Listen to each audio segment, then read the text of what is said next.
हम हमेशा ये गलती करते हैं, अपना टाइम बिल्कुल भी वेस्ट नहीं करना है। प्रैक्टिस के लिए आपके पास बेस्ट ऑप्शन होता है, फर्स्ट होते हैं। फॉर एग्जांपल मैं ट्रिग्नोमेट्री के बारे में बात करूं, अब वापस ये आ गया पेयर ऑफ लीनियर इक्वेशन, ज्यादा हम याद कर रहे थे ना इसे। ऐसे आपको टाइम बचा बचा के सेक्शन ए को सॉल्व करना है। Hello my dear students, welcome to the amazing platform of learning. तो बच्चों कैसे हैं आप सब, और आपकी 10th बोर्ड की प्रिपरेशन कैसी चल रही है? आई होप बहुत अच्छे से आप लोग अपने 10th बोर्ड के लिए प्रिपरेशन कर रहे हैं। एंड अब तो हमारे पास बहुत कम टाइम रिमेनिंग है, तो कुछ बेसिक टिप्स मैं आपको बता देती हूँ कैसे आपको प्रिपेयर करना है। सबसे फर्स्ट थिंग ये करनी है, जितना चैप्टर आपने पढ़ लिया है, हालांकि मैथ के एग्जाम में हमारे पास बहुत टाइम है, अभी मैथ का एग्जाम थोड़ा डिले है, लेट है, लेकिन अब एग्जाम ड्यूरेशन में ऐसा तो हो नहीं सकता। फिजिक्स का एग्जाम है ये, मतलब आपके साइंस का एग्जाम है और आप पहले मैथमेटिक्स पढ़ रहे हैं, तो ऐसा तो ऑफ कोर्स हम नहीं करते हैं। दैट्स वाई पहले से ही आपको सारी प्रिपरेशन अपनी कंप्लीट करनी है।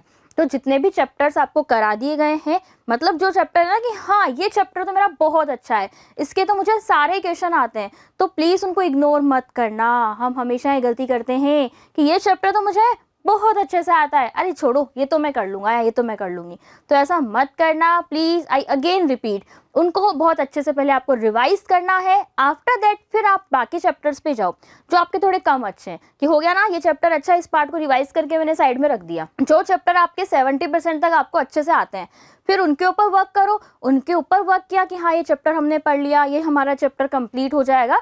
फिर उसके बाद ऐसा अगर कोई चैप्टर है जो आपने स्टार्टिंग से अभी तक नहीं पढ़ा है, तो बच्चों एग्ज़ाम टाइम पर कुछ भी न्यू पढ़ने से बिल्कुल आपको बचना है।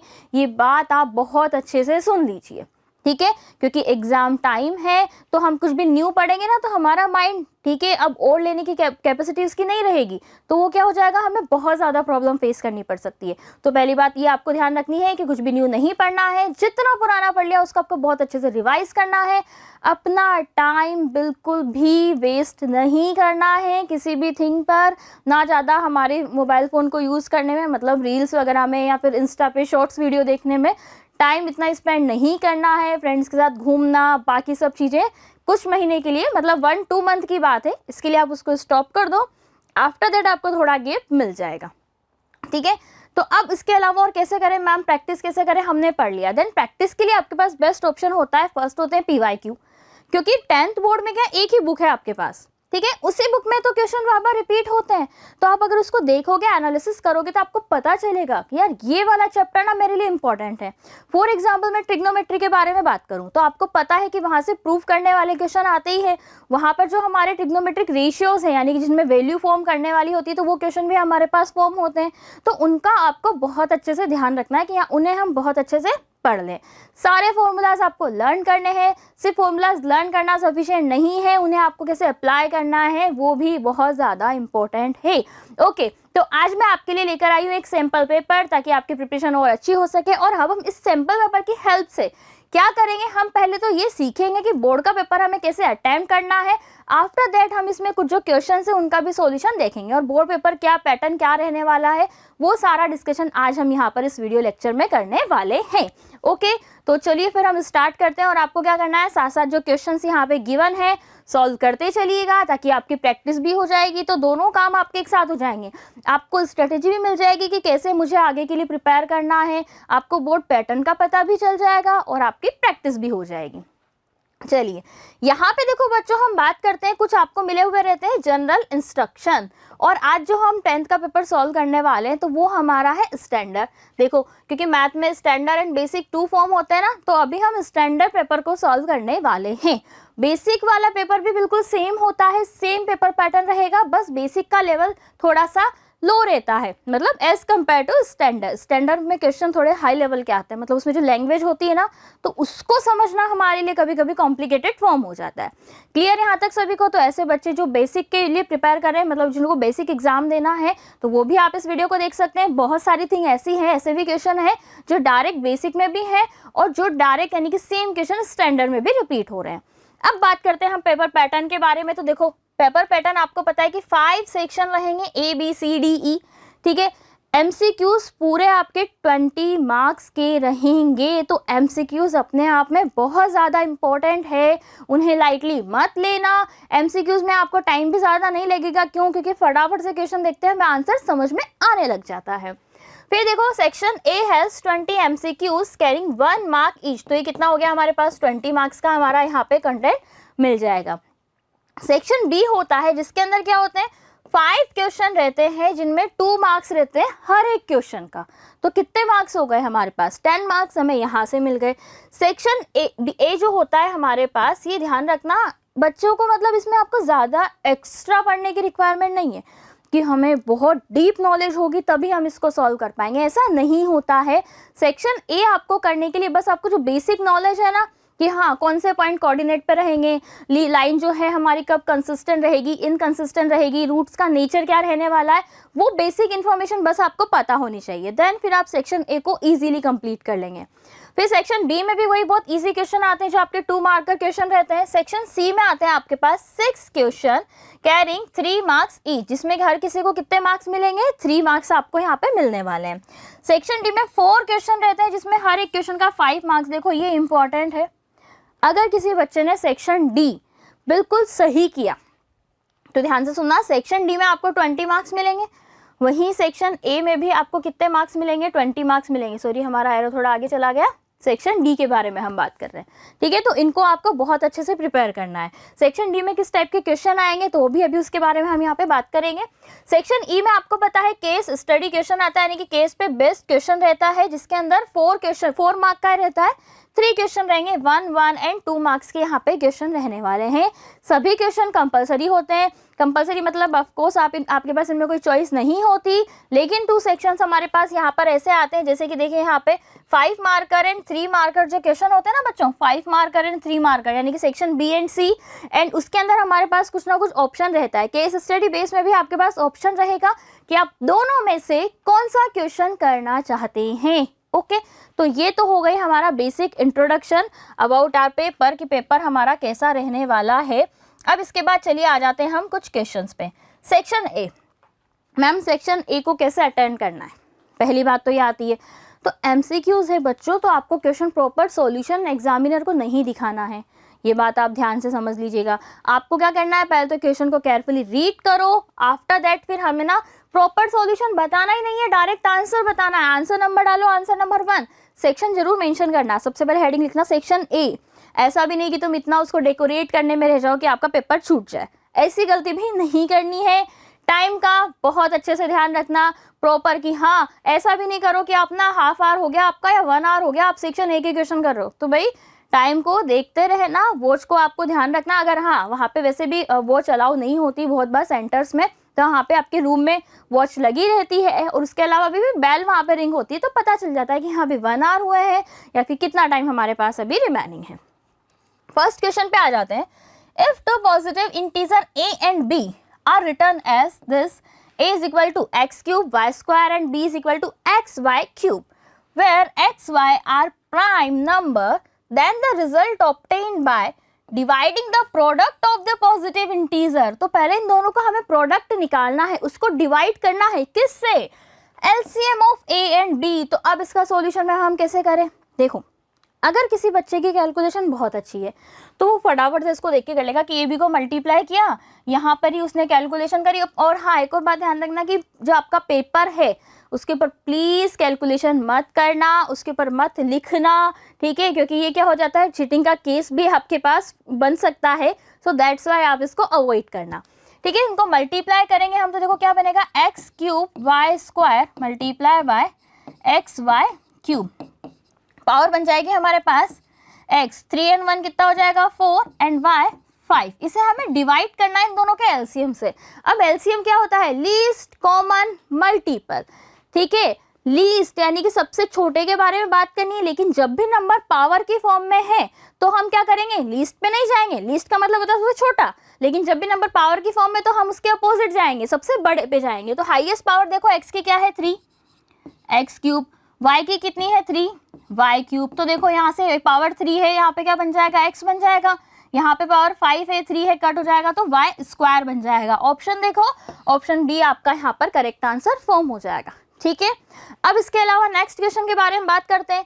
The graph of a linear equation, sorry a polynomial, linear polynomial आपको गिवन है, पूछा गया है इसके कितने जीरो हैं, ग्राफ बना हुआ है। तो फर्स्ट क्वेश्चन कहाँ से आया, चैप्टर नंबर 1 से हमारे पास फॉर्म हुआ है। सेकंड क्वेश्चन हमारे पास pair of linear equation in 2 variable से आपके पास फॉर्म हो गया है। ठीक, फिर क्या कहा गया, अच्छा पॉलिनोमियल से, सॉरी पॉलिनोमियल से फॉर्म हुआ है। इक्वेशन देख के मुझे लगा कि पेयर ऑफ लीनियर इक्वेशन तो पॉलिनोमियल से फॉर्म हुआ है, ध्यान रखना है। y is equal to f x. Always remember कि आपको जो भी इक्वेशन गिवन है, ध्यान से सुना, जो भी इक्वेशन गिवन है तो उसमें वर्ड्स को पहले अच्छे से आप पढ़ें। क्या कहा गया है, लीनियर, लीनियर है तो मतलब एक इसका सिंगल जीरो निकलेगा। अब सिंगल जीरो निकलेगा तो मतलब ये वाला ऑप्शन और ये वाला ऑप्शन तो एलिमिनेट हो गया ना।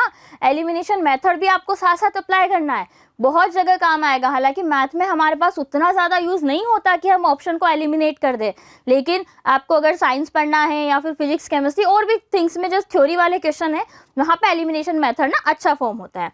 तो हम क्या करेंगे कि इसका कौन सा जीरो होगा, जीरो कब मिलता है, x की वो वैल्यू जिसके लिए y यानी कि पूरी पॉलिनोमियल जीरो के इक्वल बन जाए वो इसका जीरो होता है।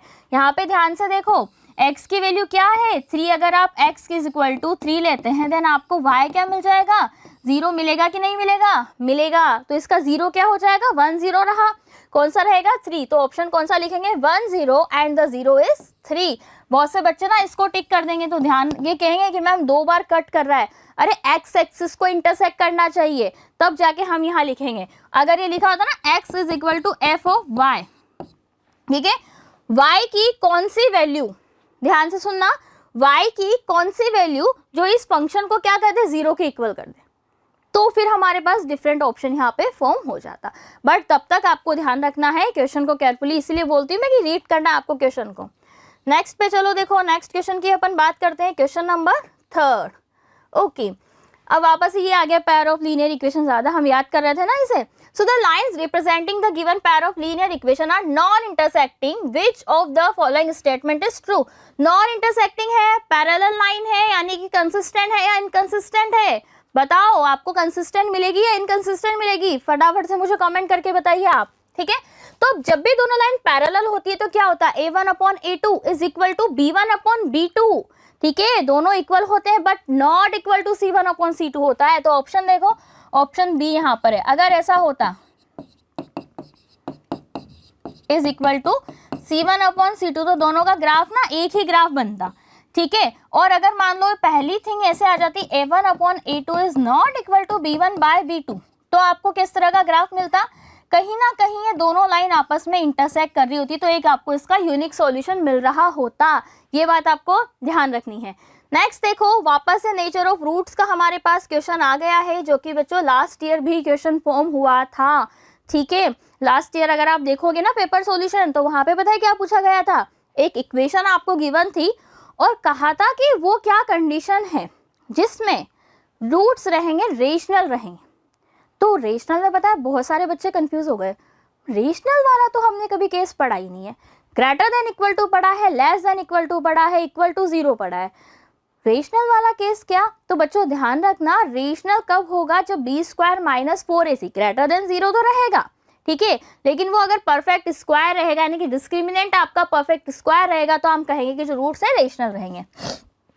यहाँ पे देखो क्या बनेगा, b², तो मैं डायरेक्ट लिख रही हूँ यहाँ पे b² मतलब -6 होल स्क्वायर -4, a की वैल्यू कितना है 9, c की वैल्यू कितनी है -2। अब आपको कैलकुलेशन आगे नहीं करनी है, क्यों नहीं करनी भाई, टाइम बचाना है ना, टाइम कैसे बचेगा, ऐसे ही तो बचेगा, कैलकुलेशन आपको नहीं करनी है। क्यों, क्योंकि आपको देखो सिर्फ साइन देखना है, आपको पता है ये भी पॉजिटिव है, ये माइनस माइनस ये भी प्लस बन जाएगा, तो दो पॉजिटिव वैल्यू को करेंगे तो पॉजिटिव यानी कि ग्रेटर देन 0 ही तो आएगी ना वैल्यू, पॉजिटिव आएगी। तो कैलकुलेशन में क्यों टाइम हम स्पेंड करें जब डायरेक्ट आंसर मिल रहा है। अगर ग्रेटर देन 0 होती है तो हमारे पास क्या होती है, 2 डिस्टिंक्ट रियल रूट फॉर्म होता है, 2 से ज्यादा रूट तो इसके हो ही नहीं सकते, क्योंकि इक्वेशन ही आपके पास क्वाड्रेटिक है। तो ऐसे स्मार्टली आपको इसे सॉल्व करना है। नेक्स्ट देखो, what is the ratio in which the line segment joining 2, -3 and 5, 6 is dividing by x axis।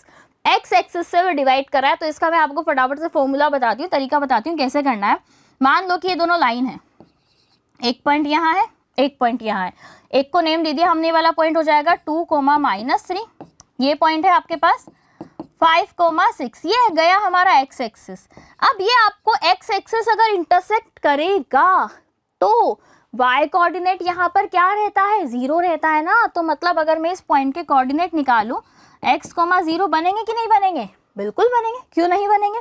तो बस यहाँ पे हमें लगाना है लाइन सेगमेंट वाला वो फॉर्मूला, जैसे कि वो करते हैं ना कि किस तरह से इंटीरियर उसको बाइसेक्ट करा है, इंटीरियर उसको डिवाइड कर रहा है, वो वाला फॉर्मूला। तो क्या होता है mx2 plus nx1 divide by m plus n। Same thing y के लिए फॉर्म होती है। अब बच्चे गलती करेंगे कि x की जगह लगाएंगे, तो भाई x वाली वैल्यू तो मुझे पता ही नहीं है ना, मुझे तो y वैल्यू पता है। मान लो इसका रेशियो क्या गिवन है आपको, m और n, यहाँ पे इसको हम इधर सॉल्व कर देते हैं, ठीक है। अच्छा एक क्वेश्चन हमारा रह गया एपी वाला, चलो एपी वाला क्वेश्चन भी अभी हम लेते हैं, ठीक है।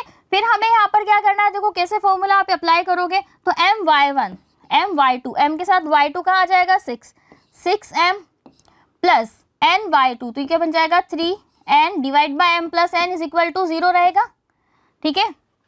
Divide by m plus n is equal to 0 आपको यहाँ पे फॉर्म हो रहा है, इज इक्वल टू 0, यहाँ अपॉन में m प्लस n बन जाएगा, ठीक है, इज इक्वल टू 0 है, इक्वल टू 0 है तो m प्लस n वाली वैल्यू चल जाएगी, 6m माइनस 3n बन जाएगा, इज इक्वल टू 3n बन जाएगा। क्या बनेगा यहाँ से 6m is equal to 3n। तो आपको m अपॉन n का रेशियो निकालना है। तो देखो n को इधर मल्टीप्लाई करोगे तो क्या बनेगा 1/2 बनेगा ना। तो बस 1/2 कहाँ नजर आ रहा है 1:2, ये आपका इसका आंसर फॉर्म हो जाएगा, ठीक है।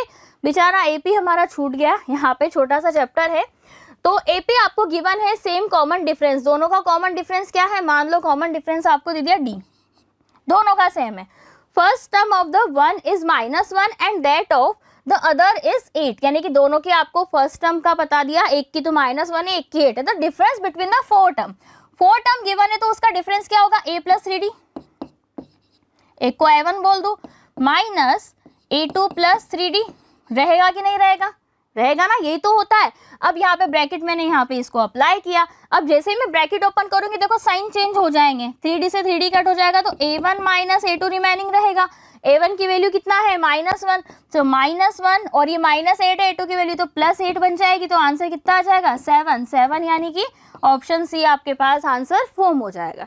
ऐसे आपको टाइम बचा बचा के सेक्शन ए को सॉल्व करना है। प्लीज मैं फिर से रिपीट कर रही हूँ, बच्चे यही बोलते हैं मैम हमारा पेपर बहुत अच्छा था, पेपर छूट गया। मुझे तो सब आता था लेकिन पेपर मेरा छूट गया, मैं क्वेश्चन प्रॉपर्ली अटेंड कर ही नहीं पाया या कर ही नहीं पाई। तो वो क्यों होता है, टाइम मैनेजमेंट, ठीक है, प्रॉपर्ली देखना है। नेक्स्ट देखो यहाँ पर आपको क्या गिवन है, क्वेश्चन नंबर 7। अब इसका आंसर में बच्चे दिमाग लगाएंगे, है कैसे करना है, क्या हम दिमाग लगाए, तो अब ध्यान से देखो। यहाँ पे लिखा है एक पॉइंट है XY is at a distance 5 unit from the origin. Origin से ये मैंने बना दिया ओरिजिन, थर्ड क्वाड्रेंट में मैं ऐसे कितने पॉइंट बना सकती हूँ जिनकी डिस्टेंस 5 रहे। तो देखो आप बहुत सारे पॉइंट बना सकते हो, ठीक है। यहाँ भी डिस्टेंस, अब जरूरी नहीं कि वो पॉइंट आपके कैसे भाई इंटीजर फॉर्म में भी तो हो सकते हैं ना पॉइंट। आप अगर यहाँ पॉइंट निकालने बैठोगे तो क्या टाइम लगेगा, बहुत ज़्यादा टाइम। क्या क्या पॉइंट हो सकते हैं, जैसे कि आपने ले लिया 2 और 1 ले लिया, ठीक है, लेकिन -2 एंड -1 ले लिया।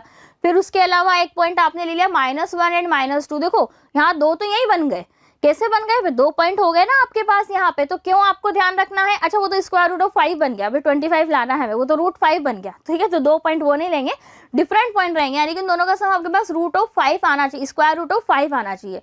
तो स्क्वायर रूट ऑफ 5 हमें कब मिलेगा 16 एंड, और कहाँ पे हम लेते हैं, एक तो होता है 16 एंड सेकंड पॉइंट हमारे पास क्या आता है 9, दोनों का ऐड करूंगी मैं 25 आएगा। तो एक पॉइंट तो हम -3 -4 ले सकते हैं। तो बेसिकली इसका ऑप्शन ना 1 भी हो सकता है, -3 -4 तो रहेगा ही रहेगा। उसके अलावा मैम एक पॉइंट क्या 0,5, देखो 0,5 हम ले लेंगे या 0,5, लेकिन उस क्वाड्रेंट में फॉर्म हो जाएगा, ठीक है। तो फिर यहाँ पर हम क्या करेंगे, एक में -4 और -3 भी तो फॉर्म हो सकता है, ऑफ कोर्स हो सकता है, दोनों वैल्यू डिफरेंट है।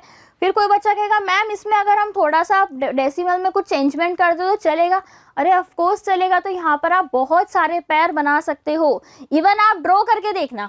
क्या करना, इस तरह से बना रखा है, अपना स्केल लेना, पॉइंट पे 0 रखना, यहाँ पे ऊपर और 5 की ना लाइन खींचना, अलग अलग पे ना 5 सेंटीमीटर की बहुत सारी लाइन ड्रॉ कर सकते हैं। तो बहुत से बच्चे इसमें 2 आंसर लगा के 2 टिक करेंगे, बट ये नहीं, इनफाइनाइट मैनी इसका आंसर फॉर्म होगा। ठीक है, फटाफट से हम बात करें थे, क्योंकि हमारा इस सेशन लाने के पीछे आपका एम क्या है कि आपको पेपर सॉल्यूशन मतलब पेपर पता भी चल जाए, पेपर पैटर्न क्या है, लास्ट मिनट से आपको टिप्स भी मिल जाए, एंड आपका टाइम भी कम से कम कंज्यूम हो, क्योंकि अभी एट प्रेजेंट टाइम बच्चों के पास टाइम बिल्कुल भी नहीं है। क्लियर। यहाँ पर आता है ABC में गिवन है आपको D is parallel to AB, and AB की वैल्यू आपको गिवन है, दिस इज स्मॉल है, ये आपको X गिवन है, B कहाँ पर है, ये B है, EC कहाँ है, C है। ठीक है, अब इसको देखते हैं, बच्चे बोलेंगे मैम बीपीटी अप्लाई कर लो पैरेलल लाइनें, पर ध्यान से रखिएगा, पैरेलल लाइनें बीपीटी क्या कहता है कि अगर ये दोनों मिड पॉइंट को जोड़ने वाली लाइन क्या होती है, पैरेलल होती है। अगर ये मिड पॉइंट होते हैं, एक भी अगर मिड पॉइंट आपको गिवन होता, एक साइड का भी मिड पॉइंट होता, तो हम कह सकते हैं कि हाँ यार ये वाला भी मिड पॉइंट था, बट मिड पॉइंट की तो बात ही नहीं कर रही है, तो फिर हम क्या करेंगे, क्या हम जो दोनों ट्राइंगल हैं इनको सिमिलर प्रूफ कर सकते हैं क्या? ऑफ कोर्स कर सकते हैं। तो यहाँ पे देखो ये एंगल आपके सेम रहेंगे, ये वाला एंगल दोनों ट्राइंगल में कॉमन आ रहा है, एक तो ट्राइंगल ये रहा और एक बड़ा वाला ट्राइंगल जो आपको यहाँ पे नजर आ रहा है। ठीक है, तो यहाँ से अपने पास क्या बन जाएगा, अगर मैं सिमिलर है तो सिमिलर साइड के करस्पॉन्डिंग साइड का रेशियो क्या होता है, सेम होता है। तो x upon a is equal to, इसकी साइड है c अपॉन पूरी साइड हो जाएगी b प्लस c। तो यहाँ पर हमारे पास एक ये रेशियो बन जाएगा, इसको हम क्या लिख सकते हैं, ac अपॉन b प्लस सी, को ट्रांसपोज कर दे, ac अपॉन b प्लस सी मीन ऑप्शन बी, यहाँ पर आपको इसका करेक्ट आंसर मिल जाएगा। ठीक है, नेक्स्ट क्वेश्चन की ओर चलो। देखो नेक्स्ट क्वेश्चन क्या कहता है कि ओ जो एक सेंटर है of a circle and code P Q max and angle of 50 degree. Okay, and code P Q max and word को ध्यान से पढ़ना, and angle 50 degree with the tangent, कि जो कोड है टेंजेंट के साथ 50 डिग्री का एंगल बना रही है।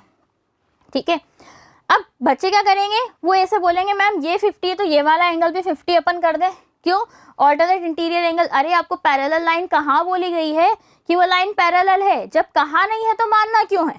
ठीक है, तो हम क्या करेंगे, ये 50 है तो ये वाला पार्ट देखो 40 होगा कि नहीं होगा, अरे होगा ना, क्योंकि टेंजेंट और रेडियस के बीच में कितना एंगल बनता है, 90 डिग्री फॉर्म होता है। ये 40 है तो ये भी कितना रहेगा, 40, 40 प्लस 40 कितना हो जाएगा, 80, 80 है तो ये वाला सेंटर 100 डिग्री, 100 यानी कि ये वाला ऑप्शन 20 का करेक्ट आंसर आ गया। बस दैट्स इट, सिंपल वे में करो, ज्यादा इसमें कैलकुलेशन आपको करनी ही नहीं है, ज्यादा दिमाग हमें नहीं लगाना है। नेक्स्ट देखो, एक क्वाड्रिलेटरल आपको गिवन है, PQRS इज ड्रॉन यहाँ भी in the circumscribe a circle. तो एक सर्कल आपके पास बना हुआ है और आपको कुछ वैल्यूज गिवन है, PQ is equal to 12, QR given है, RS 14 गिवन है, देन आपको SP की वैल्यू निकालनी है। देखो अब इसको निकालने का तरीका हम कैसे इसको सॉल्व कर सकते हैं, ये देखो यहाँ पर हम ऐसे मान लेते हैं, इसको थोड़ी देर के लिए 12 वगैरह को भूल जाओ, मान लो आपको पता है कि जो वैल्यूज हैं, यानी कि किसी भी पॉइंट से अगर सर्कल पर हम 2 टेंजेंट बनाते हैं तो उन टेंजेंट की वैल्यू सेम होती है। इसको अगर मैं स्मॉल a बोलूँ तो ये भी स्मॉल a रहेगी, ये अगर स्मॉल a केवल इतना सा पार्ट ये भी स्मॉल b रहेगी, ये स्मॉल c है तो ये भी स्मॉल c, ये स्मॉल d है तो ये भी स्मॉल d। तो यहाँ से रिजल्ट मेरे पास क्या क्या निकल रहा है, फर्स्ट रिजल्ट तो ये निकल रहा है a plus b is equal to 12, equation 1। Second आपके पास क्या निकल रहा है, b plus c is equal to 15, एक निकल रहा है c plus d is equal to 14। ये 1 2 और ये वाली हो गई थर्ड। अगर मैं इक्वेशन इसमें से 2 में से थर्ड सब्ट्रैक्ट कर दूं, 2 माइनस 3 अगर मैं कर रही हूं तो मुझे क्या मिलेगा, यहाँ से देखो c से c कट जाएगा तो b minus d is equal to 1, तो b की वैल्यू क्या मिल जाएगी, 1 प्लस डी, और ये वाली वैल्यू इक्वेशन 1 में मैं पुट करूंगी तो a plus 1 plus d is equal to 12, 1 transpose किया, a plus d is equal to 11, और a प्लस डी क्या है, SP ही तो है ना, तो बस हो गया काम, कहाँ गई, ये ना ऑप्शन डी, फटाफट आंसर खत्म। आगे ज्यादा दिमाग लगाने की रिक्वायरमेंट में फिर से कह रही हूँ, सेक्शन ए में टाइम मत लगाना बच्चों, मुझे इसलिए टाइम लग रहा है, मैं आप लोगों को एक्सप्लेन कर रही हूँ, समझा रही हूँ, बाकी और भी डिफरेंट थिंग्स आपको बता रही हूँ। यहाँ पर आ जाओ, साइन थीटा आपको गिवन है। अब देखो साइन थीटा गिवन है तो यहाँ पे आ जाएंगे हम, पंडित बद्री प्रसाद हर हर बोले। ठीक है, साइन थीटा क्या होता है, परपेंडिकुलर अपॉन हाइपोटेन्यूज। अगर मैं यहाँ से बेस निकालूं तो क्या मिलेगा, देखो हाइपोटेन्यूज स्क्वायर यानी कि b square minus perpendicular square a square, इसका स्क्वायर रूट, बेस मिल जाएगा, मुझे कोस थीटा पूछा गया, कोस क्या होता है, बेस अपॉन हाइपोटेन्यूज। बेस कहाँ पर है, ये रहा, तो square root of b square minus a square upon hypotenuse कितना था, बी, तो ये कहाँ पे मिल रहा है आपको, ऑप्शन सी इसका आंसर हो गया। That's it. कुछ नहीं करना कि साइन है, साइन को मैं कोस में कन्वर्ट करूं, क्यों करना है, रहने दो, डायरेक्ट जो काम हो रहा है तो उसको डायरेक्ट इजी वे में करो। नेक्स्ट ये वाला क्वेश्चन देखो, अब इसमें भी आप क्या करोगे, सेक और टेन है तो इसको आपको साइन कोस में कन्वर्ट करो, जहां भी सेक टेन आपको दिखे साइन कोस में आपको उसको कन्वर्ट करना है। तो यहाँ पे बन जाएगा हमारे पास सेक है 1 upon cos theta plus sign theta upon cos theta, multiply में चल रहा है 1 माइनस साइन थीटा। यहाँ पर देखो क्या बना, आप देखो 1 प्लस साइन थीटा है, 1 माइनस साइन थीटा है, एलसीएम ले लूंगे कोस थीटा आ जाएगा। कैलकुलेशन माइंड में करना सीखो, हर चीज लिखोगे तो फिर हम लिखते ही रह जाएंगे, समझना जो मैं आपसे यहाँ पे कहना चाह रही हूँ, ठीक है। तो 1 प्लस साइन है, दोनों का एलसीएम लेंगे, डिवाइड में कोस आ जाएगा, 1 प्लस साइन 1 माइनस साइन, ए स्क्वायर माइनस बी स्क्वायर बनेगा, तो क्या बनेगा, कोस स्क्वायर बनेगा कि नहीं बनेगा, cos square theta upon cos of theta, तो 1 से 1 कट। अच्छा थीटा की जगह ध्यान रखना, मैंने थीटा लिख दिया बट आपको ए लिखना है। ए क्यों लिखना है, क्योंकि यहाँ पर हमें वैल्यू ए गिवन है। अगर ये क्वेश्चन एमसीक्यू की जगह प्रॉपर वे में आपसे पूछा गया होता तो फिर आप क्या करते, तो फिर आपको वही प्रॉपर वे में इसका सॉल्यूशन देना था। फिर हम लिखते कि sec theta is equal to 1 upon cos theta and tan theta is equal to sine theta upon cos theta, then by the given equation फिर वैल्यू पुट करते हैं, वैल्यू पुट करने के बाद यहाँ एलसीएम लेते, फिर इनको मल्टीप्लाई करते, फिर ब्रैकेट में हम आइडेंटिटी भी लिखते, A plus B multiply by A minus B is equal to A square minus B square. बहुत लंबा प्रोसेस हमें यहाँ पर लिखना पड़ता, ठीक है। तो अब यहाँ पे आंसर क्या आ गया, कोस डी, ठीक है। अब इसी तरह से बच्चों आप आगे के जो रिमेनिंग क्वेश्चन है ना, देखो इनको भी आप इजीली सॉल्व कर सकते हो। सारे क्वेश्चन मैं बता देती हूँ आपको बेसिकली बिलोंग कहाँ से करते हैं, वही जो चैप्टर हमने पढ़े हुए हैं। यहाँ पर आ जाओ, if a pole 6 metre high cast a shadow 2√3, तो एक पोल है, ठीक है, यहाँ पर सन है, इसकी क्या बन रही है, शेडो बन रही है। पोल की हाइट आपको क्या गिवन है, 6 गिवन है और शेडो है 2√3। ये यहाँ से इसकी डिस्टेंस हमें यदि हमसे ये एंगल पूछा गया है कि इसकी वैल्यू क्या है, भाई अब ये क्वेश्चन तो मुझे नहीं लगता मैं आपको करवाऊंगी। क्यों करवाऊंगी, याद करो मैंने ट्रिग्नोमेट्री के जो आपको लेक्चर पढ़ाया और एप्लीकेशन ऑफ ट्रिग्नो में भी पढ़ाया है, बहुत अच्छे से मैंने आपको सिखाया है कि ऐसी वैल्यू क्यों निकालनी है। तो चलो मुझे आप इसका फटाफट आंसर दो। तरीका मैंने आपको बता दिया, अब क्या बनेगा देखो, परपेंडिकुलर और बेस क्या बनेगा, टेन थीटा बनेगा कि नहीं बनेगा, tan theta is equal to √3 आपके पास फॉर्म होगा। इतना भी मैंने बता दिया, टेन थीटा क्या बनेगा, √3 बनेगा। तो अब बस अब तो प्लीज अब आप आंसर मुझे फटाफट से बताओ क्या आंसर रहेगा। नेक्स्ट देखो, if the perimeter and area of a circle are numerically equal, perimeter 2 pi r, area क्या होता है हमारे पास पाई आर स्क्वायर। आपसे पूछा गया रेडियस, पाई से पाई कट, 1 आर से 1 आर कट। अब फिर कहोगे मैम आप ही तो मना करते थे इसे कट करने को। अरे बिल्कुल मैं मना करती थी, तो आप चाहो तो इसको ऐसे भी लिख सकते हो, r square minus 2r is equal to 0। R की वैल्यू हो गई मेरे पास, आर कॉमन ले लिया तो r minus 2 is equal to 0। अब रेडियस 0 तो हो ही नहीं सकती ना, दैट्स वाई आर की वैल्यू यहाँ से क्या आ गई 2, मेन ऑप्शन है इसका आंसर हो गया, दैट्स इट, ठीक है। वो मैं इसलिए बोलती हूँ क्योंकि क्वाड्रेटिक इक्वेशन है तो ऑफकोर्स उसके 2 रूट्स आपके पास फॉर्म होते हैं। फिर आगे चलो, यहाँ पर क्या करना है, it is purpose to build a new circular park. नया सर्कुलर पार्क आपको बनाना है in area of sum of area, यानी कि उसका जो एरिया है नए वाले पार्क का, वो दो अलग अलग जो पार्क है जिनकी डायमीटर गिवन है इसके एरिया के सम के इक्वल है। तो नए पार्क की रेडियस बनानी है। मान लो नए पार्क की रेडियस है आपके पास कैपिटल आर, ठीक है, तो क्या बनेगा, area pi r square is equal to pi. ये क्या है, डायमीटर, इसका आपको हाफ करना है, 8 का हाफ करोगे मतलब 16 का हाफ करोगे 8 होगा, तो पाई 8 स्क्वायर प्लस पाई 6 स्क्वायर। पाई पाई पाई से यहाँ पर कट गया तो हम पाई पाई को यहाँ पर काट दिया। आर स्क्वायर आपके पास कितना मिला, 8 स्क्वायर होता है 64, ये होता है 36। हमारा favourite number r square is equal to 100। 100 है तो वैल्यू क्या आ जाएगी 10 मीटर। रेडियस पूछिए, डायमीटर होती आर स्क्वायर की वैल्यू 100 है तो आर 10 ही रहेगा, डायमीटर होती तो 2 से मल्टीप्लाई कर देते। चलिए आगे बढ़ते हैं। नेक्स्ट देखिए, there is a square board of side 2a, ठीक है। फिर इसके अंदर एक सर्कल बना हुआ है, एक है जयदेव। जयदेव ने कहा कि जयदेव से कहा गया कि एक डॉट आपको लगाना है, ठीक है, अब आपको यहाँ से प्रोबेबिलिटी निकालनी है कि जो डॉट है शेडेड पार्ट में रहेगा, the probability that he keeps the dot on the shaded region. तो इसका आंसर क्या रहेगा? देखो, तो शेडेड रीजन हमारे लिए रिक्वायर्ड हो गया ना, तो प्रोबेबिलिटी निकालनी है नंबर ऑफ फेवरेबल आउटकम। तो फेवरेबल है तो ऊपर आ जाएगा शेडेड का area divide total area.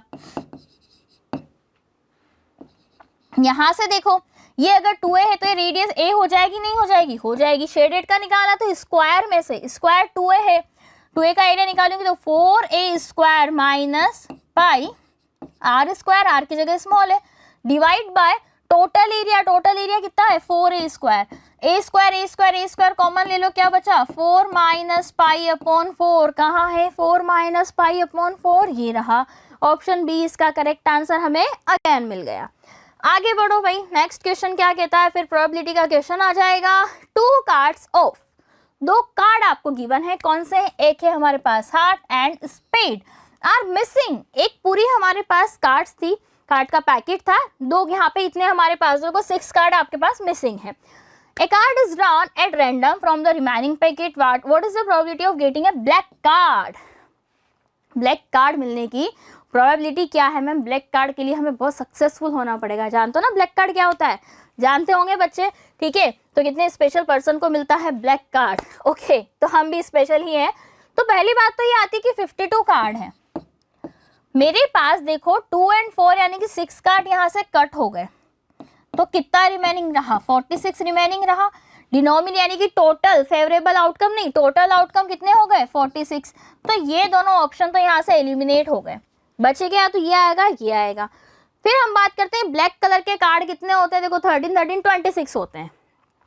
Spade भी ब्लैक होते हैं, लेकिन हार्ट रेड होते हैं। ऑफ कोर्स रेड ही रहेगा वो तो, ठीक है? स्पेड्स ब्लैक आपके पास होते हैं। तो अगर 26 में से 4 आपके चले गए, गुम गए, पता नहीं कहाँ गए, तो बचे कितने? 22। तो answer C, that's it. Simple way में सॉल्व करना है बच्चों, ठीक है? इसी तरह से ये वाला क्वेश्चन भी आप लोग कर लोगे। अब यहाँ पे देखो कहा गया है कि अपर लिमिट बतानी है आपको मॉडल क्लास की। अब बच्चे गलती करेंगे, मैम मॉडल क्लास सबसे ज्यादा इसकी प्रोबेबिलिटी है, सॉरी प्रोबेबिलिटी नहीं, क्या है? फ्रीक्वेंसी है, तो 46। बट वेट, रुको, क्या कहा गया है? इसको ध्यान से सुनो। बिलो 140, बिलो 150, 45, बिलो 150, तो मतलब उनसे कम वैल्यू गिवन है। तो ये इसको, तो ये जो वैल्यू है ना, जब इस तरह से लिखा होता है बिलो लिखा रहे या लेस देन लिखा रहे, तो मतलब जो वैल्यू आपको फ्रीक्वेंसी नहीं, ये CF होती है, क्यूमुलेटिव फ्रीक्वेंसी होती है। तो पहले आपको CF बनानी, आपको फ्रीक्वेंसी निकालनी पड़ेगी 4। इन दोनों का डिफरेंस 7। फिर इन दोनों का डिफरेंस देखो आपको यहाँ पे मिल जाएगा हमें 18। फिर इन दोनों का डिफरेंस मिलेगा हमें 11। इन दोनों का डिफरेंस निकाल रहे हैं ना हम बेसिकली, ठीक है? क्या मिल जाएगा? 11। इन दोनों का डिफरेंस 6। इन दोनों का सॉरी इन दोनों का डिफरेंस आपको यहाँ पे मिल जाएगा 5। अब मुझे बताओ कि हाईएस्ट आपके पास कहाँ नजर आ रही है? हाईएस्ट तो मैम यहाँ पर है। अब फिर उसकी भी अपर लिमिट बतानी है। देखो बिलो 150 है, तो मतलब क्या है कि ये तो हो गया बिलो 140, ये 140 से 145, 145 से 150, 150 से 155।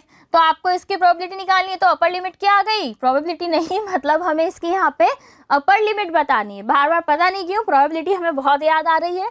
तो 150 इसका आंसर हो जाएगा, मतलब ऑप्शन डी यहाँ पे इसका करेक्ट आंसर होगा। अब आते हैं लास्ट 2 इंपॉर्टेंट क्वेश्चन। मैम बाकी के इंपॉर्टेंट नहीं थे क्या? अरे बाकी के भी थे, बट बच्चों को ज्यादा प्रॉब्लम असर्शन रीजन वाले क्वेश्चन में फेस करनी पड़ती है, कि उन्हें समझ में नहीं आता कैसे इससे डील करना है। तो हम क्या करेंगे, देखो डायरेक्शन आपको गिवन है। असर्शन रीजन के क्वेश्चन सॉल्व करने का एक तरीका होता है। तरीका क्या होता है कि पहले दोनों स्टेटमेंट को आप केयरफुली रीड करो। पहली चीज देखो दोनों सही है या गलत है, पहले तो ये बताना है। Total surface area of the top is the sum of the curve surface area of hemisphere and curve surface area of the cone. तो ये जो गिवन है इसका कर्व सरफेस एरिया और इसका कर्व सरफेस एरिया CS है, इसके सम से टॉप का हमारे पास टोटल सरफेस एरिया निकलता है। बिल्कुल सही बात है, इसमें तो कहीं गलत हो ही नहीं सकता। फिर आफ्टर देखो क्या कहा गया है रीजन आपको गिवन है यहाँ पे, top is obtained by joining the plane surface of the hemisphere and cone together, कि टॉप कैसे बनता है जब आप एक हेमिस्फीयर और कोन की एक प्लेन सरफेस को ऐड कर देते हैं। भाई सही है ये भी, तभी तो आपके पास इसका जो कर्व सरफेस एरिया है वो टोटल सरफेस एरिया निकल रहा है। तो मतलब दोनों करेक्ट भी है और देखो रीजन इसकी करेक्ट एक्सप्लेनेशन भी करता है। ऑप्शन कौन सा सही होगा? Both assertion and reason are true and reason is the correct explanation of assertion. Okay, next देखो, ये हमारे पास आ गया अर्थमेटिक प्रोग्रेशन। चलिए स्टेटमेंट गिवन है, क्या ये एक अर्थमेटिक प्रोग्रेशन है? तो चेक करने का तरीका क्या है, इन दोनों का डिफरेंस निकालो। अब डिफरेंस कैसे निकालेंगे? -5/2 -5, तो माइनस माइनस प्लस बन जाएगा। फिर इन दोनों का डिफरेंस निकालो, ठीक है। फिर इसी तरह से इन दोनों का डिफरेंस निकालो, अगर वो सेम आ रहा है तो हम कहेंगे ये एपी में है। फिर रीजन कहा गया था, terms of an arithmetic progression can not have both positive and negative number. अरे ये तो बिल्कुल गलत कह रहे हो आप। क्यों? क्योंकि इसमें पॉजिटिव नेगेटिव दोनों टाइप की वैल्यूज आपके पास फॉर्म हो सकती है, तो मतलब हमारा रीजन गलत है। रीजन गलत है तो उसको सॉल्व करने की रिक्वायरमेंट नहीं है। यहाँ पर देखो कौन सा ऑप्शन है कि रीजन फॉल्स बता रहा है, सी असर्शन ट्रू है। अच्छा, अब ये भी हमें चेक करना है क्या कि असर्शन ट्रू है। मैम ऐसा तो कोई ऑप्शन ही नहीं है जिसमें लिखा है कि दोनों गलत है। सीधा हमारे पास गिवन कि असर्शन ट्रू है and reason is false. Okay, अब बच्चों आपके पास आता है, ये तो हमारा हो गया पार्ट ए। अब ध्यान से सुनिएगा, पार्ट बी, सी, डी, ई को अटेंड कैसे करना है, ठीक है। तो इसका मैं आपको तरीका बता रही हूँ कैसे सॉल्व करना है। सेक्शन बी में आपके पास क्वेश्चन आता है 2 मार्क्स का, ठीक है। अब अगर आपका क्वेश्चन 2 मार्कर है तो मेक श्योर कि आपको क्या ध्यान रखना है, आपको ये ध्यान रखना है दैट कि अगर 2 मार्कर क्वेश्चन है तो उसमें आपको प्रॉपर स्टेप भी लिखनी होगी। अब तक मैंने आपसे कहा कैलकुलेशन स्टेप को छोड़ो, उसको मारो गोली, डायरेक्ट आप आंसर लिखो, लेकिन अब आपको स्टेप्स भी लिखनी होगी, ठीक है। क्वेश्चन ये तो भाई सबका फेवरेट क्वेश्चन होता है, ठीक है ना। ये हमारे जमाने का क्वेश्चन है, हमारे जमाने मतलब जब हम पढ़ते थे 10th में तब भी ये क्वेश्चन फॉर्म होता था, उस जमाने का क्वेश्चन है ये, ठीक है। तो ये बहुत पुराने जमाने का क्वेश्चन है। रूट टू को इरेशनल है तो इसको देखो प्रॉपर स्टेप बाय स्टेप लिखना। रूट टू इज p/q, जहां पर क्या है फिर ऐसे भी लिखना, where p and q are coprime integer and q is not equal to 0। एक भी वर्ड आप इसमें से स्किप नहीं कर सकते हो, सारा इंपॉर्टेंट है, ठीक है। प्रॉपर लिखेंगे। फिर उसके बाद नेक्स्ट स्टेप ये भी लिखेंगे ऑन स्क्वायरिंग बोथ साइड, कि आप दोनों साइड स्क्वायर कर रहे हो ना, तो वो भी लिखना। और ये प्रॉपर वे में बच्चों मैंने आपको बहुत अच्छे से करवा रखा है इस क्वेश्चन को। आप लेक्चर देखना अभ्यास के, लिंक आपको मिल जाएगा डिस्क्रिप्शन में, ठीक है। अभी मैं आपको शॉर्ट में ये सब इसलिए बता रही हूँ ताकि मैं बस ये चाहती हूँ आपका टाइम कम लगे, कम टाइम में आप एक बार पूरे सैंपल पेपर को समझ लो, ठीक है। बाकी फिर कहीं भी आपको कोई क्वेरी रहती है, कोई क्वेश्चन समझ नहीं आ रहा, कमेंट आप कर दीजिएगा, सॉल्यूशन आपको मिल जाएगा। यहाँ पर देखो ABCD एक पैरेललोग्राम है, P point divide AB in the ratio 2:3। Okay, parallelogram तो अपोजिट साइड इक्वल रहेगी। हमें किसके बारे में बात करनी है? OC और OA। OC कहाँ पर है? ये रहा। OA कहाँ पर है? ये रहा। अब आप खुद सोचो, अगर आपको इनके रेशियो में रिलेशन निकालना है, भाई बात आती है कि मैम सॉल्यूशन समझ आ जाता है पर सोचना कैसे है वही नहीं पता चलता, सपने नहीं आते कि कैसे सोचें। उसका सॉल्यूशन मैं आपको बताती हूँ। क्या करना है? क्वेश्चन को पढ़ा, उसको समझो क्या कहना चाह रहा है। मैम ठीक है, वो भी समझ लिया। अरे तो ये देखो कि आपको क्वेश्चन में करना क्या है। जब आपको इन दोनों में रिलेशन निकालना है तो बेसिकली इन दोनों में रिलेशन आप कैसे निकाल पाएंगे? एक ही कंडीशन है कि या तो इन दोनों ट्राइंगल में कोई रिलेशन फॉर्म करें हम। ऑफ कोर्स अगर आप इन दोनों ट्राइंगल को सिमिलर प्रूफ कर देंगे तो इनकी करस्पॉन्डिंग साइड का रेशियो निकल जाएगा, बस दैट्स इट। अब वो लिखने का प्रोसेस, पहली स्टेप लिखेंगे गिवन दैट, जो जो गिवन है सब लिख डालो। हम पूरा क्वेश्चन लिख देंगे? अरे नहीं, सिंबॉलिक फॉर्म में लिखना है, यानी कि आपको नॉर्मल केवल सिंबल यूज करने हैं। ABC is equal to this, BC is equal to this, let the value given that is this, बस इतना सा लिखना है, ठीक है। ऐसे करके आप इसको फॉर्म कर सकते हैं। नेक्स्ट देखो, यहाँ पर भी गिवन है form an external point P। ये P वाला पॉइंट है। P से आपका 2 टेंजेंट बनाइए जहाँ पे P और PB, और इनको एक सर्कल पे बनाया गया 8 point E। On the circle एक टेंजेंट इज ड्रॉन, यानी कि इस पॉइंट पे भी वापस एक टेंजेंट बनाई गई है जो P और PB को इंटरसेक्ट करती है COD पे, ठीक है। If PA is equal to 10, तो देखो PA की वैल्यू 10 है तो PB की वैल्यू भी 10 रहेगी, इज इक्वल टू PB। पूछा गया है ट्राइंगल PCD का आपको पेरीमीटर बताना है। भाई कहाँ है ट्राइंगल PCD, ये रहा। पेरीमीटर कैसे निकालेंगे, तो इसका मैं आपको बहुत आसान तरीका बता रही हूँ। क्या करेंगे, सबसे पहले गिवन लिखेंगे, गिवन दैट दिस, या given that the two tangents are, या given that P is equal to PB is equal to 10, ठीक है। फिर अब मुझे बताओ, हम लिखेंगे लेट, माना कि, क्या माना, PA या PC is equal to small है, ठीक है। ये अगर ये अपने स्मॉल ए मान ली और यहाँ से यहाँ तक D वाली लाइन हमने स्मॉल b मान ली, PD is equal to small b। तो मुझे बताओ ये वाला पार्ट जो CA ये कितनी रिमेनिंग रहेगी, 10 माइनस A, ठीक है। ये भी कितना रिमेनिंग रहेगा, 10 माइनस B, नॉट A, ठीक है। अगर ये 10 माइनस B है तो ये वाला पार्ट भी आपको 10 माइनस B मिलेगा और ये वाला पार्ट 10 माइनस A मिलेगा, ठीक है। सारी साइड पता चल गई, ऐड कर दो, जैसे ही ऐड करोगे तो A plus 10 minus A plus B plus 10 minus B, B B A cut, तो क्या आ जाएगा 20 आंसर। देखो सिंपल आंसर आ गया, बट तरीका आपको क्या करना है, प्रॉपर स्टेप बाय स्टेप इसका एक्सप्लेनेशन करना है। ये क्वेश्चन तो देखते ही बच्चे बड़े खुश हो गए होंगे, मैम मजा आ गया इस क्वेश्चन में। तो क्यों मजा आ गया भाई, ये क्वेश्चन तो हमने क्लास में कितनी बार किया हुआ है। तो क्या करना है, NCERT का क्वेश्चन है, कहीं ज्यादा दूर भी नहीं जाना आपको। ट्रिग्नोमेट्री है, √3 की वैल्यू क्या होती है, 10, 30 एंड 60, बस। तो आपको A प्लस बी और A माइनस बी में एक इक्वेशन मिल जाएगी, सॉल्व हम कर लेंगे। यहाँ पर x की वैल्यू आपको निकालनी है, तो क्या करेंगे हम, देखो सारी वैल्यूज पुट कर दो, sin 60, cosec 30, tan 30, उसके ऊपर स्क्वायर है, तो यहाँ पे tan 30 की वैल्यू निकाल के उसका स्क्वायर करना है। फिर x में एक लीनियर इक्वेशन बनेगी, x की वैल्यू हम सॉल्व कर लेंगे। नेक्स्ट देखो, 3 वर्टेक्स हैं यहाँ पे ट्राइंगल ABC के, इनको सेंटर बनाया गया, ठीक है। ये ABC सेंटर बनाया गया, आर्क यहाँ पे कट किए 14 सेंटीमीटर के, तो यहाँ पे 3 आर्क इस तरह से कट किए गए। आपको इन आर्क का एरिया निकालना है। अब देखो ये बन रहा है एक छोटा सा सेक्टर, सेक्टर का एरिया क्या फॉर्मूला का होता है, θ/360 degree multiply by pi r square, ठीक है।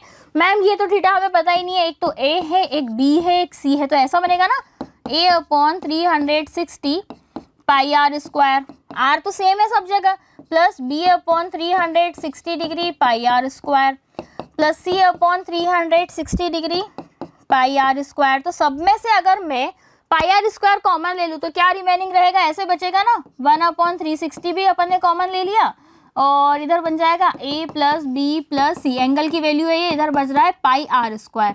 बस A plus B plus C की वैल्यू क्या हो जाएगी 180, तो 180/360 मल्टीप्लाई बाय 22/7, 14, बस 0 से 0, 18 से कट हुआ 2 टाइम, 2 से ये कट हो जाएगा 7, 7 से 7, 22 को 14 से मल्टीप्लाई करना, आपका आंसर फॉर्म हो जाएगा।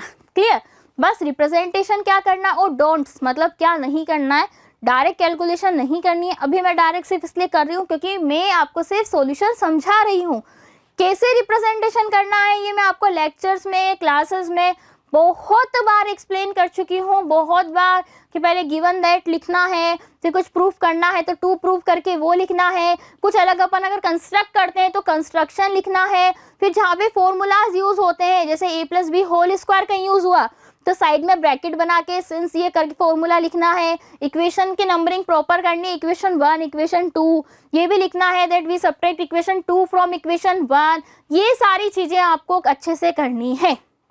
चलो आगे की ओर बढ़ते हैं। अब ये क्वेश्चन तो बच्चों बहुत जाना पहचाना लग रहा है। अब ये दोनों क्वेश्चन ऑप्शन में है, आपकी चॉइस है आप कौन सा वाला क्वेश्चन करें। आपको अगर ऊपर वाला समझ नहीं आ रहा तो ये करो, ऑप्शन में तो हमारे पास बहुत अच्छा है।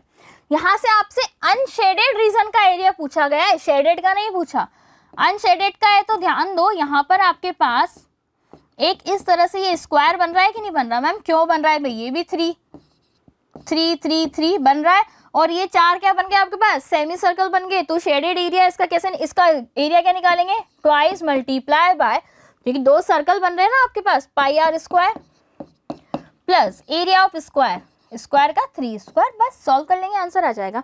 पाई की वैल्यू 22/7 लिखनी है क्योंकि स्टार्टिंग में आपसे बोला गया था।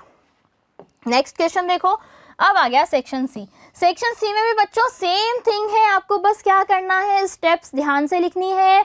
सारे क्वेश्चन वही है जो आपको हमने क्लासेस में कराए हैं, वर्कशॉप्स में कराए हैं, वही क्वेश्चन है, कुछ भी एक्स्ट्रा यहाँ पर नहीं है, ठीक है। बस थोड़ी सी लैंग्वेज डिफरेंट है किसी किसी क्वेश्चन में, वो भी बाकी क्वेश्चन तो वो भी सेम है, ठीक है। तो यहाँ पे भी देखो नेशनल आर्ट कन्वेंशन है of registration from students all the parts of country of which is 60 are interested in music. 60 student जो है म्यूजिक में इंटरेस्टेड है, 84 डांस में है, 108 स्टूडेंट्स है यहाँ पर हैंडीक्राफ्ट में, हैंडीक्राफ्ट नहीं हैंडीक्राफ्ट, ठीक है।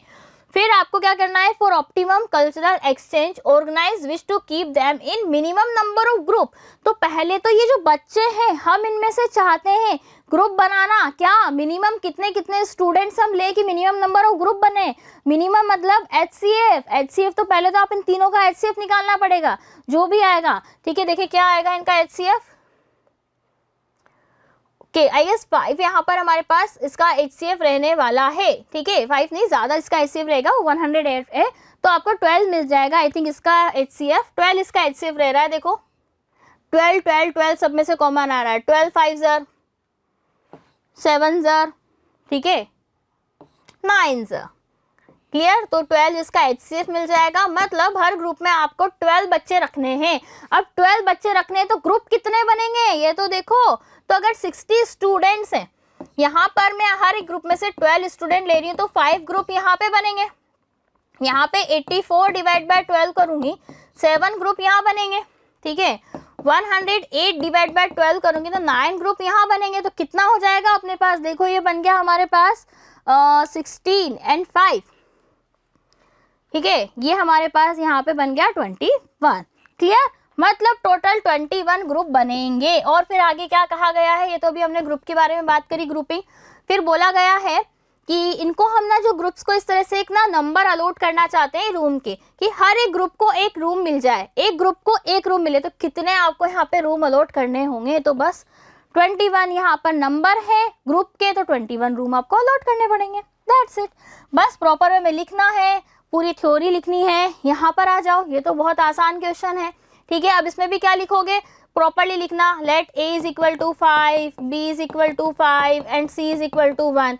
अब alpha square plus beta square है, तो हम यहाँ पे फॉर्मूला जानते हैं, alpha plus beta whole square is equal to alpha square plus beta square plus alpha beta plus twice of alpha beta. बस alpha square plus beta square की value निकालनी है, बाकी सारी वैल्यू रख दो। अल्फा प्लस बीटा क्या होता है, ये वाली वैल्यू होती है ना, बेसिकली देखा जाए तो minus of alpha plus beta होती है।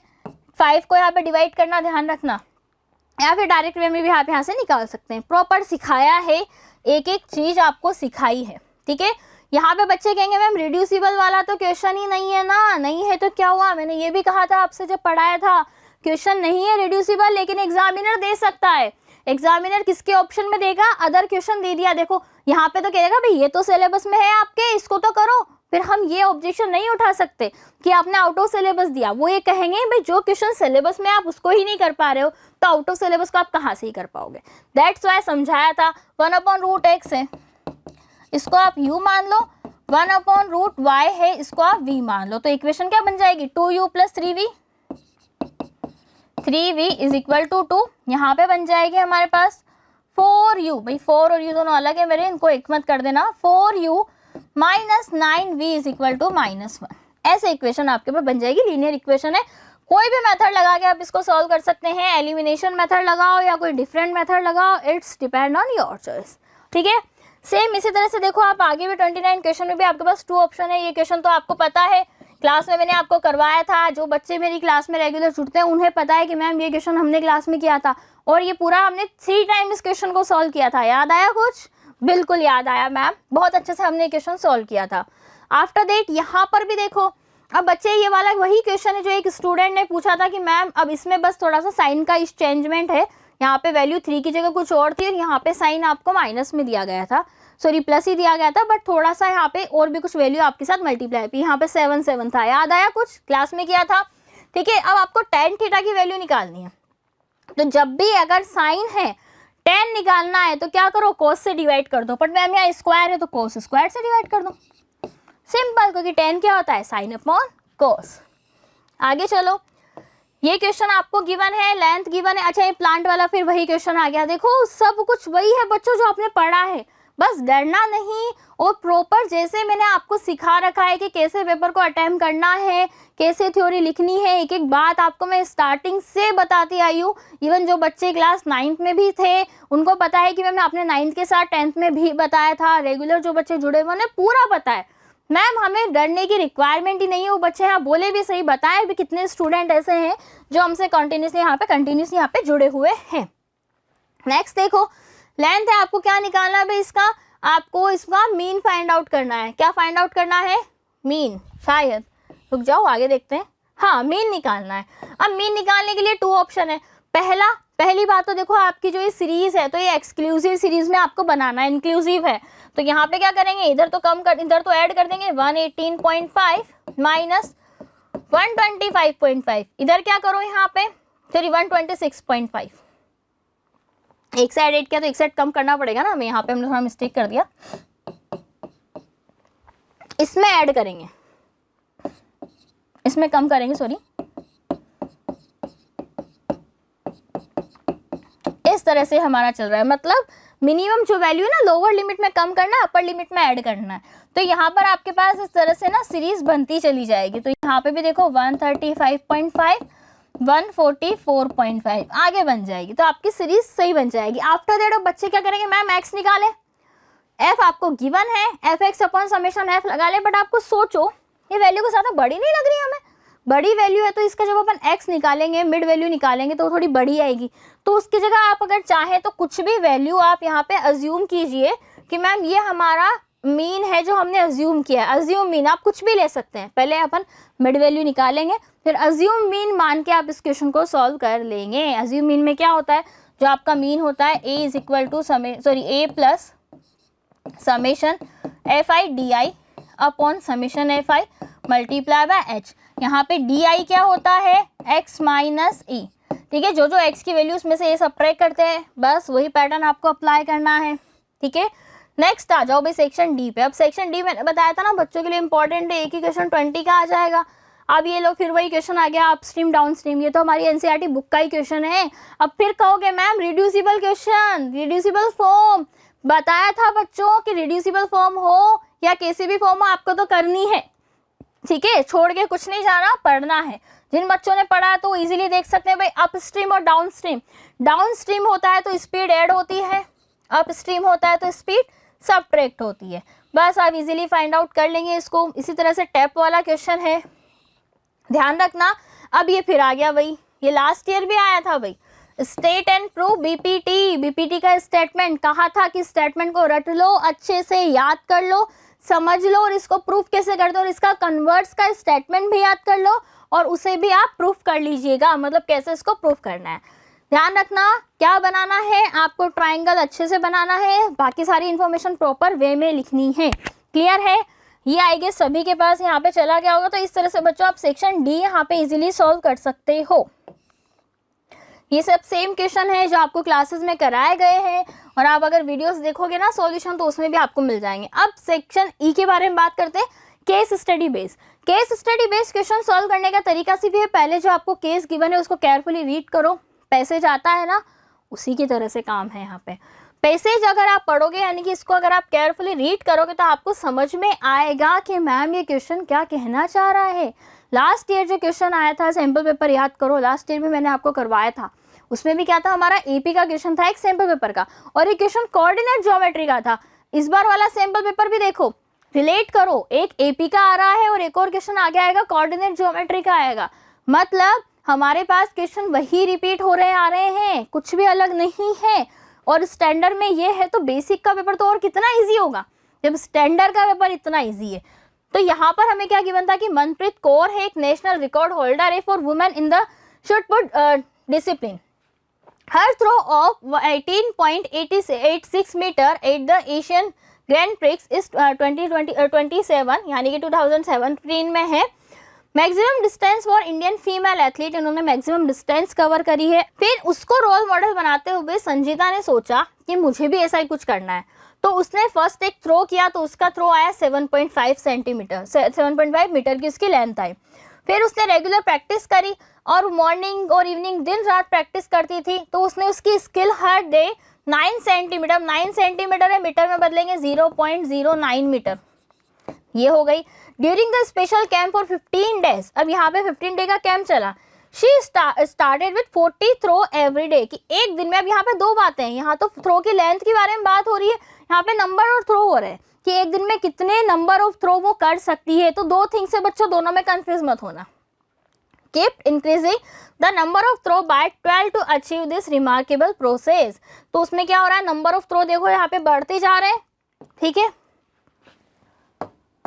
आफ्टर दैट देखो नंबर ऑफ थ्रो हमारे पास बढ़ते जा रहे हैं। How many throw Sanjeeta practice on 11 day of the camp, camp में कितने उसने प्रैक्टिस किए, देखो हर डे यानी कितने बढ़ाए जा रही है, वो 15 का कैंप था और उसमें वो डेली अपने यहाँ पर इंक्रीज करती जा रही है, 12 को अचीव करती जा रही है, ठीक है। तो 12 को बढ़ाती जा रही है।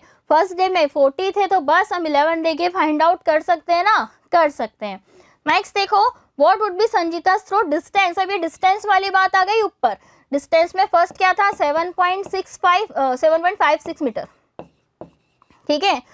कितना इंक्रीज कर रही थी, यानी कि डी था आपके पास 0.09 मीटर, ठीक है। ये क्वेश्चन 2 मार्कर है, या तो आप ये वाला क्वेश्चन सॉल्व करोगे या ये वाला क्वेश्चन सॉल्व करोगे। यहाँ पे आपसे पूछा कि कितना टाइम लगेगा उसको इतनी मीटर की डिस्टेंस पहुंचने में, यानी कि एन टर्म गिवन है, ए एन, आपको एन की वैल्यू निकालनी है।